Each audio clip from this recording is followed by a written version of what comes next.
Recuerdo de manera un poco cómica cómo en años de mi adolescencia, cuando quería aprender más acerca de la Biblia y la historicidad de este libro, asistí a las clases de un famoso maestro a nivel nacional y a nivel incluso latinoamericano, que entre otras cosas nos dictaba clase de Biblia sin Biblia y básicamente resumía su disertación en que, si bien de principio a fin tanto Antiguo como Nuevo Testamento ambos giran en torno a la Torá, o conocido también como el Pentateuco, que son los 5 primeros libros, Génesis, Éxodo, Levítico, Números, Deuteronomio, que la misma Torá en Éxodo, por ejemplo, 24:4 y en muchos otros textos dice que fue Moisés el que la escribió.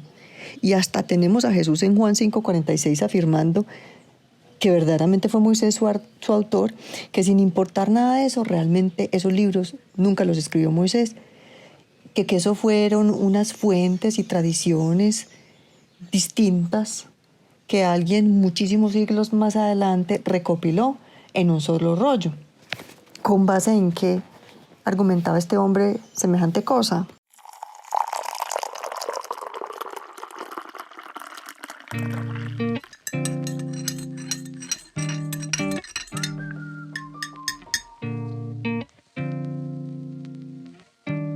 Sean todos muy bienvenidos a otra deliciosa taza de café compartida en este espacio de Mini Pots en Paisa.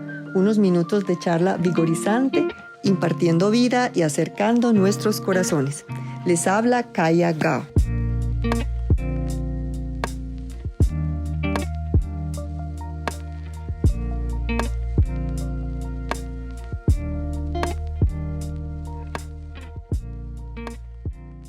Hablábamos de este maestro que nos enseñaba Biblia sin Biblia y que decía que Moisés jamás había escrito los 5 primeros libros de la Biblia, sin importar si el mismo Jesús había dado testimonio de ello, con base en qué sustentaba él su teoría.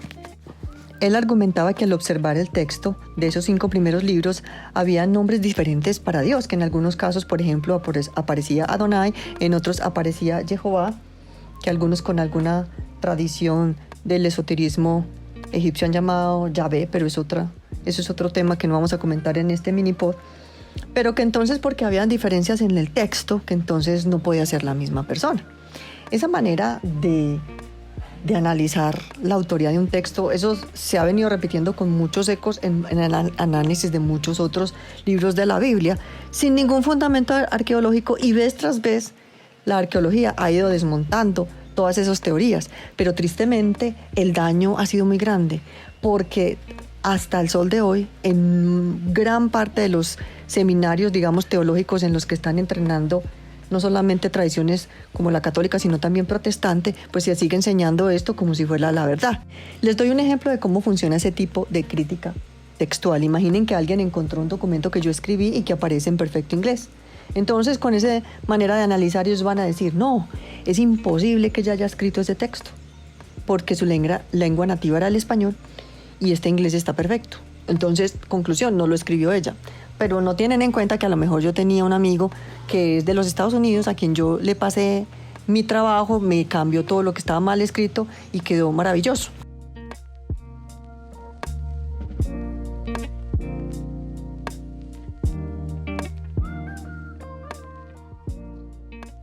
Otra premisa que además es súper ignorante de cómo el Espíritu Santo trabaja incluso hasta el día de hoy, es la de que, digamos, la parte profética no puede existir. Que cómo va a ser que alguien como Isaías, 700 y pico años antes de Cristo, llegó a hablar de Ciro, que ni siquiera había nacido y que iba a venir como 2 siglos después.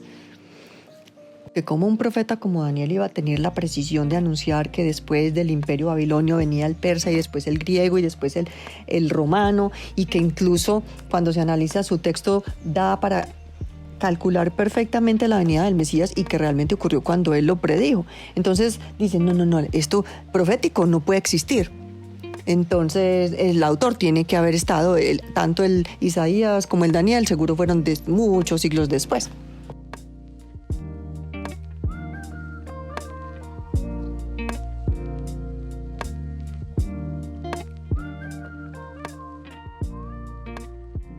A mí me parece hasta gracioso cómo las rocas han venido gritando lo que los eruditos querían negar, Por ejemplo, no, el rey David no pudo haber existido, eso fue un personaje mitológico que los israelitas se crearon para tener en quién referenciarse y crear como una unidad en el pueblo y no sé qué. Cuando apareció la estela de Tel Dan, por allá escrita en basalto negro, eso está del siglo IX, VIII antes de Cristo, y hablan claramente. Los arameos están ahí hablando del rey David y hablando de Israel y todo eso. Entonces se llevan la mano en la boca y dicen, uy, la embarramos. Que no, que de todas formas para la gloria de él no puede haber sido tan grande, que porque describe unas edificaciones así y así. Y eso no puede haber, y eso no existe.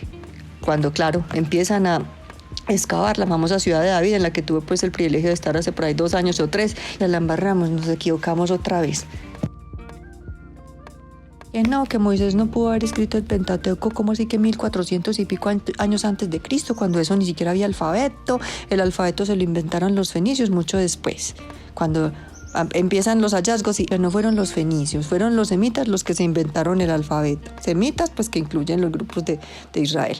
Y ahora recientemente, por ejemplo, uno de los mejores hallazgos que a mí me gustan mucho fue la famosa tableta del monte Ebal, una tabletica pequeñita de plomo, donde, para que no hubiera dudas, aparte de que la fecha es de esa época, se remonta más o menos 1400 y pico antes de Cristo, está citando trocitos del Pentateuco, pues, o sea, donde hay unas maldiciones ahí. Tristemente es una maldición, pero bueno, pero para que no quede duda, está usando el alfabeto que ellos llaman ahora protosinaítico o protocananeo, porque les da pena decir que es protohebreo, pero bueno, pero entonces ahí ya, para que no quede duda que era de los hebreos y que no era de otros, tiene el nombre de Dios, que solamente, como el Jehová, pues, pero en las letras consonantes, que eso solamente nadie más lo podía haber usado, sino simplemente el pueblo de Israel. Entonces, vez tras vez, gloria a Dios, las piedras están gritando, como digo yo, lo que los eruditos estaban negando, y esto nos está restaurando la confiabilidad en el relato bíblico. ¿Por qué me estoy tomando el tiempo de extenderme en este tipo de explicaciones? Porque si yo voy con la idea inconsciente de que este libro no es la palabra de Dios, de que realmente no lo escribieron los que dicen que lo escribieron, de que lo que está ahí se lo inventaron quién sabe de qué manera, yo no voy a tener la confianza de que, digamos, lo que me está enseñando a nivel de moral también es confiable. ¿Qué partes voy a decir son ciertas? ¿Qué partes voy a decidir que son falsas? ¿Y qué clase de Dios es un Dios que supuestamente se quiere comunicar con la humanidad y deja un libro de estos lleno de falsedades y de errores y de cosas que no cuadran?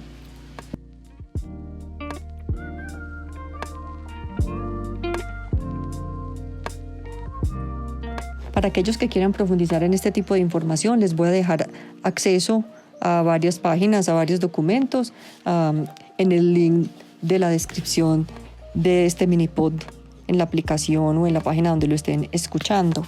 ¿Qué sigue después de esto? Pues en los próximos minipods les voy a hacer un resumen bien concreto del contenido del Antiguo Testamento, del contenido del Nuevo, y a partir de ahí vamos a poder entrar libro por libro en el contexto histórico de cada uno de ellos. Espero entonces que muy pronto nos estemos tomando juntos otra deliciosa taza de café compartida en este espacio de minipods en paisa.